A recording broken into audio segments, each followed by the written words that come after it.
Hello दोस्तों, कैसे हो आप सभी। स्वागत है आपका अपने यूट्यूब चैनल पर। तो जैसे एक पता होगा आपको, हम विजेता सीरीज रिवाइज कर रहे हैं। जो नवीन सर की विजेता सीरीज चल रही है एसएससी सीजीएल और सीजीएल के मेंस के लिए, तो उसका हम रिवीजन कर रहे हैं। और आज इसका ये प्रैक्टिस सेट नंबर 7 है, उसका हम रिवाइज करेंगे। और जो आप ये पीडीएफ देख पा रहे हैं, हैंड रिटन नोट्स की पीडीएफ, ये आपको हमारे टेलीग्राम चैनल पर मिल जाएगी। और टेलीग्राम चैनल का लिंक आपको डिस्क्रिप्शन में मिल जाएगा। तो चलिए शुरू करते हैं अपनी वीडियो को। तो इसमें जो पहला पर्सन है वो वाद्य यंत्र से रिलेटेड है। जो पियानो है उससे रिलेटेड है वी बलसारा, और इनका एल्बम है जिसका नाम है शैडो ऑफ टैगोर मेलोडीज। मेलोडीन इससे रिलेटेड है यू श्रीनिवासन। और जो बिस्मिल्लाह खान युवा पुरस्कार है वो 2006 से शुरू हुआ था, और जो 2023 में मिला है वो ऋषि कुमार उपाध्याय को मिला है पखावज के लिए, सारंग कुलकर्णी को मिला है सरोद के लिए, अक्षयनंद को मिला है मृदंगम के लिए। प्रश्न नंबर 2 लोक नृत्य से रिलेटेड है। तो मिजोरम का जो लोक नृत्य है वो है चेराव, चेल्लम, तलंगलम, खांटम और जंगतालम। झारखंड का है मुनारी, झुम्मेर, डोमकच, हुंटा और फगवा। प्रश्न नंबर 3 ये पुरस्कार से रिलेटेड है। तो जो द्रोणाचार्य पुरस्कार है वो कोच को दिया जाता है। मौलाना अब्दुल कलाम आज़ाद ट्रॉफी ये विश्वविद्यालय खेलों के लिए दी जाती है। अर्जुन पुरस्कार खिलाड़ियों को दिया जाता है उनके सर्वश्रेष्ठ प्रदर्शन के लिए, और ये 1961 से शुरू हुआ था। जो मौलाना अब्दुल कलाम आज़ाद ट्रॉफी है उसकी शुरुआत 1956 से 57 के बीच में हुई थी, और ये 2023 में जो इसके विनर रहे हैं वो गुरु नानक देव यूनिवर्सिटी रही है। ध्यानचंद पुरस्कार इसकी शुरुआत 2002 में हुई थी। प्रश्न नंबर 4 ग्रैंड स्लैम के बारे में पूछा है। तो ग्रैंड स्लैम में जो ओपन ऑस्ट्रेलियन ओपन है 1905 से शुरू हुआ था, और ये हार्ड कोर्ट पर खेला जाता है। फ्रेंच ओपन रेड क्ले पर खेला जाता है, और ये 1891 में शुरू हुआ था। विमल्डन जो कि सबसे पुराना है, और ये 1887 से शुरू हुआ था, और ये घास पर खेला जाता है। यूएस ओपन 1881 से शुरू हुआ था, और ये हार्ड कोर्ट पर खेला जाता है। प्रश्न नंबर 5 संसद से रिलेटेड है। तो इसमें जो 11 बजे से 12 बजे का समय होता है वो प्रश्नकाल का समय होता है। 12 से 1 के बीच का शून्यकाल का समय होता है, और 1 से 2 के बीच में लंच होता है। जो प्रश्नकाल जैसा कुछ नहीं होता, ये सुमित्रा महाजन ने कहा था, जो कि सेकंड महिला स्पीकर थी। 12 से 1 बजे के बीच में शून्यकाल में लोक महत्व के जरूरी मुद्दे उठाए जाते हैं। और जो 11 से 12 प्रश्नकाल होते हैं उसमें 3 प्रकार के प्रश्नकाल होते हैं। एक होते हैं तारांकित प्रश्न पूछे जाते हैं जो कि ग्रीन पेपर पर पूछे जाते हैं, और एक आंतरिक प्रश्न होते हैं जो व्हाइट पेपर पर पूछे जाते हैं, और लघु सूचना के प्रश्न ये लाइट पिंक पर होते हैं और ये लिखित होते हैं। और जो अतारंकिक प्रश्न होते हैं वो भी लिखित होते हैं, और इसमें अधिकतम 230 प्रश्न पूछे जा सकते हैं। जो तारंकिक प्रश्न पूछे जाते हैं वो उत्तर उनका मौखिक रूप से दिया जा सकता है, और इसमें टोटल 20 प्रश्न पूछे जाते हैं, और इसमें सप्लीमेंट्री प्रश्न भी कर सकते हैं। प्रश्न नंबर 6 जो सदन के एक सदस्य से स्पीकर बोलने को मना करते हुए दूसरे सदस्य को बोलने के लिए कह सकता है, तो इसे क्या कहेंगे। तो इसे यील्डिंग द फ्लोर कहते हैं। संसद का स्तर आर्टिकल 85 में बताया गया है। जो बजट स्तर है वो सबसे बड़ा स्तर होता है, और ये फरवरी से मई के बीच में चलता है। मानसून सत्र जुलाई से अगस्त के बीच में चलता है। शीतकालीन सत्र सबसे छोटा स्तर होता है, नवंबर से दिसंबर के बीच में। इसमें अधिकतम गैप 6 महीने का हो सकता है, और साल में मिनिमम 2 सत्र होने जरूरी है। छुट्टी होने पर लॉ बनाने के लिए राष्ट्रपति अध्यादेश लाएंगे, और उसे 6 महीने 6 सप्ताह में पास करवाना जरूरी होता है। जो सत्गन होता है उसका मतलब होता है सत्र को थोड़ा आगे करना। स्त्राउसन, इसमें आर्टिकल 85 के भाग नंबर 2 में बताया गया है कि इसमें जो स्त्राउसन है उसका अधिकार सिर्फ राष्ट्रपति के पास होता है, और जो स्त्राउसन होता है वो सिर्फ लोकसभा का हो सकता है। विघटन का मतलब होता है लोकसभा संसद को ख़त्म करना। लोकसभा और राज्यसभा में गणपूर्ति यानी कि कोरम के लिए जो सदस्य होते हैं वो 1/10 का ज़रूरी है। जैसे कि लोकसभा में 552 है तो उसका 1/10 होने ज़रूरी है, यानी कि 55 सदस्य, और राज्यसभा के 250 सदस्य हैं तो उसमें 25 सदस्य होने ज़रूरी है। और ये आर्टिकल 100 के भाग नंबर 3 में बताया है। आर्टिकल 101 इसमें लोकसभा और राज्यसभा के दोनों के लिए एक साथ इलेक्ट हो चुका है अगर कोई सदस्य, तो किसी एक सदन को चुनना होगा और वो 10 दिन के अंदर बताना होगा। और इसमें दूसरी जो कंडीशन आती है वो पहले अगर लोकसभा सदस्य बना है और फिर राज्यसभा के लिए सदस्य चुना गया है तो उसे पहले जो सदस्यता मिली थी लोकसभा की वो छोड़नी होगी।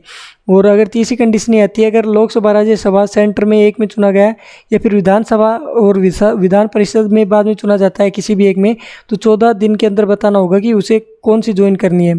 संसद सदस्य के लिए जो एमपी होते हैं वो आर्टिकल 54 में बताया है। लोकसभा की जो उम्र होती है मिनिमम वो 25 साल होती है, और जो राज्यसभा की मिनिमम एज होती है वो 30 साल होती है। लोक प्रतिनिधि अधिनियम 1951 में आया था और संसद सदस्यों की रिक्तियों के बारे में बताता है। प्रश्न नंबर 7 शक्तियाँ जो लोकसभा को राज्यसभा की तुलना में अनंत रूप से में प्राप्त है, तो वो धन और वित्त विधेयक केवल लोकसभा में प्रस्तुत किया जा सकता है, ये आर्टिकल 110 में बताया है। और धन विधेयक के निरस्तीकरण अथवा संशोधन के संबंध में मंत्रिपरिषद के उत्तरदायित्व के संबंध में। प्रश्न नंबर 8 संयुक्त बैठक के बारे में बताया है, तो ये साधारण विधेयक के लिए बुलाई जाती है। संविधान संशोधन विधेयक आर्टिकल 368 में बताया है। वित्त विधेयक आर्टिकल 117 का भाग 1 और आर्टिकल 117 का भाग C में बताया है। संयुक्त बैठक ये 3 बार बुलाई गई है अब तक। ये पहली बार 1960 में बुलाई थी, जो दहेज प्रतिषेध अधिनियम के लिए बुलाई गई थी। दूसरी 1970 में बुलाई थी बैंकिंग सेवा आयोग के लिए। तीसरी 2002 में बुलाई थी आतंकवाद निवारण के लिए।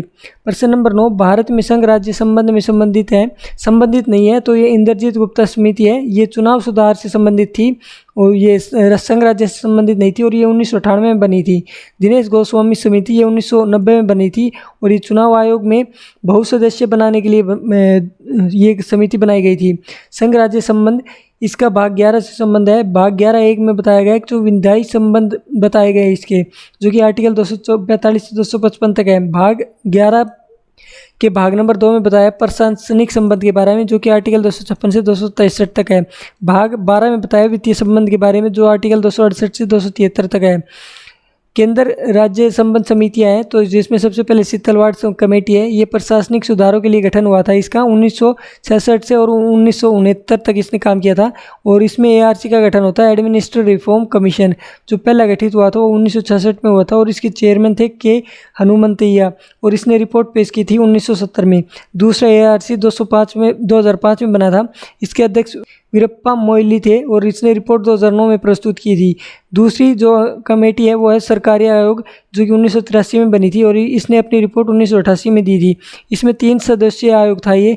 इसकी सिफारिश पे ये अंतर्राज्यीय परिषद बनी थी और इसके अध्यक्ष PM होते हैं। तीसरी कमेटी है वो है मदन मोहन पुंची कमेटी, जो कि 2007 में बनी थी और इसने अपनी रिपोर्ट 2010 में प्रस्तुत की थी।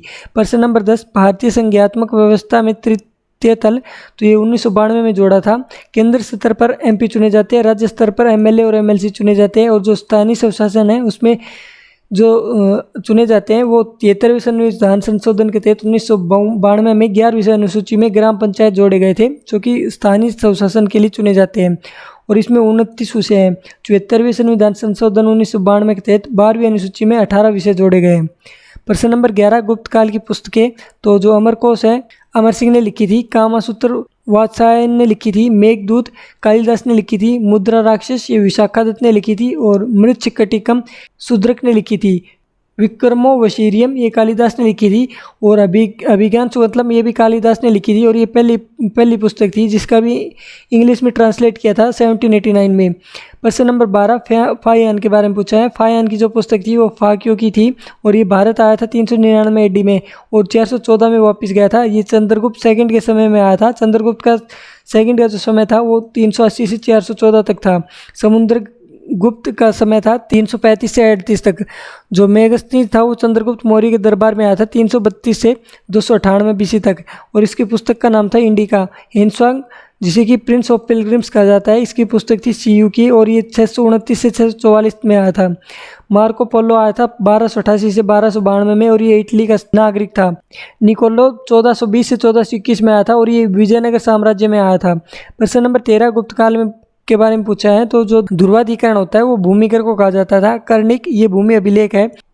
महाचिकपटालिक ये लेखा विभाग है। प्रश्न नंबर 14 गुप्त काल में उत्तर भारतीय व्यापार तो ताम्र लिपित बंदरगाह से होते थे। प्रश्न नंबर 15 सम्राट हर्षवर्धन का अभिलेख जो कि उसने स्वयं के हस्ताक्षर से युक्त है, तो वो बांसखेड़ा लेख है और जो बांसखेड़ा लेख और मधुलेख है इनको उपाधि दी गई थी परम सौगात की। हर्षवर्धन के सिक्के शिव पार्वती के सिक्के थे और ये इसका दरबारी बाणगढ़ था। प्रश्न नंबर 16 सम्राट हर्षवर्धन ने 2 महान धार्मिक सम्मेलन का आयोजन किया था, तो वो कन्नौज और प्रयागराज में किया था। जो कन्नौज है उसमें महामोक्ष परिषद और प्रयाग में वस्त्र दान किए थे। जो कन्नौज है वहाँ पर महायान के प्रचार के लिए मैत्रक वंश के ध्रुवसेन सेकंड शामिल हुए थे। और जो मैत्रक वंश थी उसकी राजधानी वल्लभी थी और इसके संस्थापन भट्टाकर थे। प्रश्न नंबर 17, ग्लोब का संपृक्त तापमान होता है तो 15 डिग्री सेल्सियस होता है लगभग, और पृथ्वी की आयु 4.54 अरब वर्ष है। प्रश्न नंबर 18, महाद्वीप, तो डिक्रीजिंग ऑर्डर में बात करें तो सबसे बड़ा एशिया महाद्वीप है, फिर Africa, north America, south America, Antarctica, Europe और सबसे छोटा ऑस्ट्रेलिया है। अंटार्कटिका पर कोई भी लोग नहीं बसते हैं। जो पॉपुलेशन में बात करें तो सबसे बड़ा एशिया है, फिर उससे छोटा अफ्रीका, फिर Europe, north America, south Africa और ऑस्ट्रेलिया में सबसे कम लोग रहते हैं।